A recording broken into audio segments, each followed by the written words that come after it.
بسم اللہ الرحمن الرحیم۔ السلام علیکم ناظرین، جنگ خیبر اسلامی تاریخ کی ایک نمایاں جنگ ہے جو 629 عیسوی میں ہوئی۔ یہ جنگ مدینہ کے شمال میں واقع خیبر کے قلعوں کے خلاف لڑی گئی، جو اس دور میں یہودی قبائل کا ایک مضبوط گڑھ تھا۔ جنگ خیبر کی فتح نے مسلمانوں کی طاقت کو مستحکم کیا اور اسلامی فتوحات کی راہ ہموار کی۔ اس ویڈیو میں ہم جنگ خیبر کے پس منظر، اس کی تفصیلات، اہم واقعات اور اثرات پر گفتگو کریں گے۔ ویڈیو کو آخر تک پورا دیکھیں اور ہمارے ویڈیو کو لائک کر کے چینل کو سبسکرائب کر دیں تاکہ آنے والی اسلامک ہسٹوریکل ویڈیوز آپ کو ملتی رہیں۔ خیبر ایک اہم تجارتی اور زراعتی مرکز تھا جو مدینہ سے تقریباً 150 کلومیٹر شمال میں واقع ہے۔ یہ علاقہ مختلف قلعوں اور فوجی گزرگاہوں پر مشتمل تھا۔ یہاں کے یہودی قبائل کی معیشت کا بڑا حصہ زراعت، باغبانی اور تجارت پر منحصر تھا۔ خیبر کے یہودیوں نے قریش کے ساتھ اتحاد قائم کر لیا تھا، جو مسلمانوں کے لیے ایک بڑا خطرہ تھا۔ مسلمانوں کی مدینہ میں معاشی حالت خراب ہو رہی تھی اور قریش کی اقتصادی پابندیاں انہیں متاثر کر رہی تھیں۔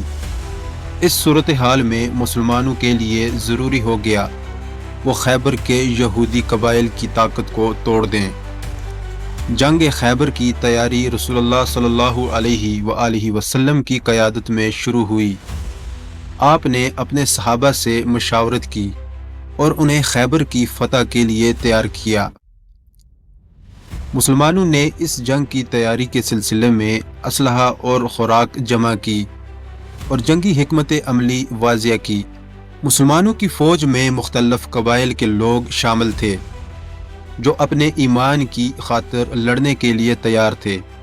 رسول اللہ صلی اللہ علیہ وسلم نے اس مہم کے لیے حضرت علی بن ابی طالب رضی اللہ عنہ کو اپنا علم بردار مقرر کیا، جو اس جنگ میں اہم کردار ادا کرنے والے تھے۔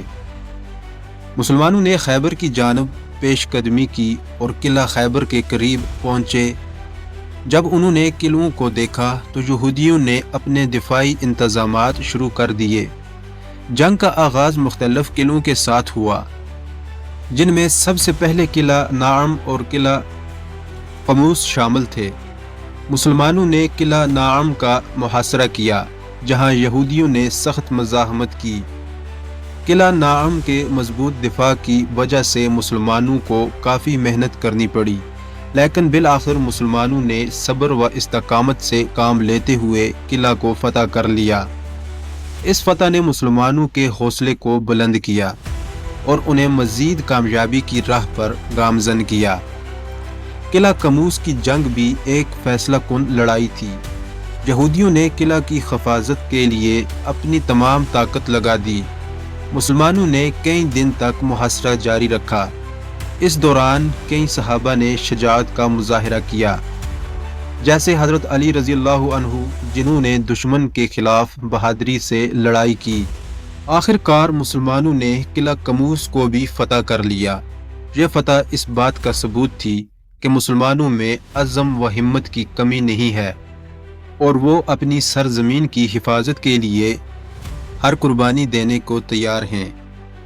جنگ کا سب سے بڑا مرحلہ قلعہ خیبر میں آیا۔ یہ قلعہ بہت مضبوط تھا اور اس کا دفاع انتہا مستحکم تھا۔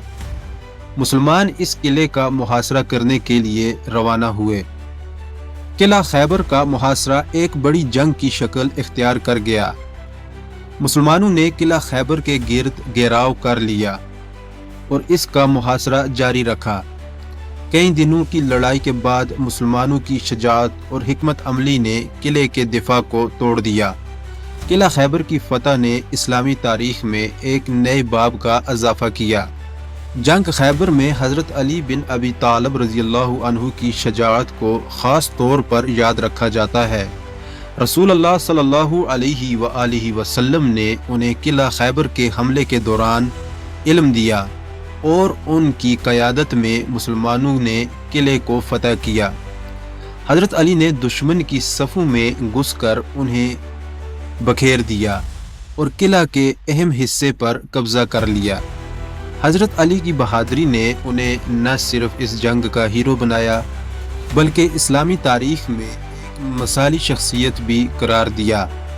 جنگ خیبر کے بعد مسلمانوں نے قلعوں میں موجود یہودیوں کے سامنے ہتھیار ڈال دیے۔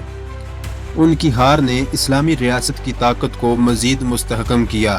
جنگ کے نتیجے میں مسلمانوں نے خیبر کی زمین اور وسائل پر کنٹرول حاصل کر لیا۔ یہ مسلمانوں کے لیے ایک بڑی اقتصادی فتح تھی کیونکہ یہاں کی زراعت اور پیداوار بہت اہمیت رکھتی تھی۔ یہودی قبائل نے مسلمانوں کے سامنے اپنی شراکت داری قائم کی اور مسلمان اور یہودی مل کر کام کرنے پر آمادہ ہوئے۔ اس سے مدینہ کی معیشت میں بہتری آئی اور مسلمانوں کی طاقت میں اضافہ ہوا۔ جنگ خیبر نے مسلمانوں کی قوت اور ان کی عزم کو مزید مستحکم کیا۔ اس فتح کے بعد مسلمانوں کی طاقت میں اضافہ ہوا اور ان کے اثر و رسوخ میں بھی اضافہ ہوا۔ یہ جنگ بعد کی اسلامی فتوحات کی بنیاد بنی اور مسلمانوں کی حکمت عملیوں کو بہتر بنانے میں مدد ملی۔ خیبر کی فتح نے یہ ثابت کیا کہ ایمان اور عزم کے ساتھ کوئی بھی چیلنج کو شکست دی جا سکتی ہے۔ مسلمانوں نے یہ ثابت کیا کہ ان کی ایک نئی طاقت ہے جو دشمن کے سامنے کھڑی ہو سکتی ہے۔ جنگ خیبر کے بعد مسلمانوں کو بہت سی زمینیں اور وسائل ملے جن کی وجہ سے مدینہ کی معیشت میں بہتری آئی۔ یہاں کی زراعت، باغبانی اور تجارت نے مسلمانوں کی زندگی کو بہتر بنایا۔ یہ فتح مسلمانوں کے لیے اقتصادی طور پر بھی فائدہ مند ثابت ہوئی کیونکہ انہیں نئی زمینیں، فصلیں اور کاروباری مواقع میسر ہوئے۔ جنگ خیبر نے اسلامی ثقافت اور شناخت میں بھی نمایاں کردار ادا کیا۔ یہ جنگ مسلمانوں کے لیے ایک حوصلہ افزائی کا ذریعہ بنی۔ اس نے اسلامی عزم و ہمت کی مثال قائم کی اور یہ ثابت کیا کہ اللہ کی مدد سے ہر مشکل کو حل کیا جا سکتا ہے۔ جنگ خیبر کے بعد مسلمانوں نے اپنی معاشرتی اور ثقافتی زندگی کو مزید بہتر کرنے کی کوشش کی۔ انہوں نے یہودیوں کے ساتھ معاشرتی تعلقات کو بھی بہتر بنایا، جو بعد میں اسلامی تاریخ میں ایک اہم پہلو ثابت ہوا۔ جنگ خیبر کی حکمت عملیوں میں کئی اہم پہلو شامل تھے۔ محاصرہ کی حکمت عملی: مسلمانوں نے قلعوں کا محاصرہ کرنے کی حکمت عملی اختیار کی جس کی وجہ سے یہودیوں کی رسد کمزور ہوئی۔ عزم و ہمت: مسلمانوں کی عزم و ہمت نے انہیں جنگ میں کامیابی دلائی چاہے ان کی تعداد کم ہی کیوں نہ تھی۔ قائدانہ صلاحیتیں: حضرت علی رضی اللہ عنہ کی قیادت نے مسلمانوں کو فتح دلانے میں اہم کردار ادا کیا۔ فوجی نظم و ضبط: مسلمانوں کا فوجی نظم و ضبط اور حکمت عملی نے جنگ میں کامیابی کی راہ ہموار کی۔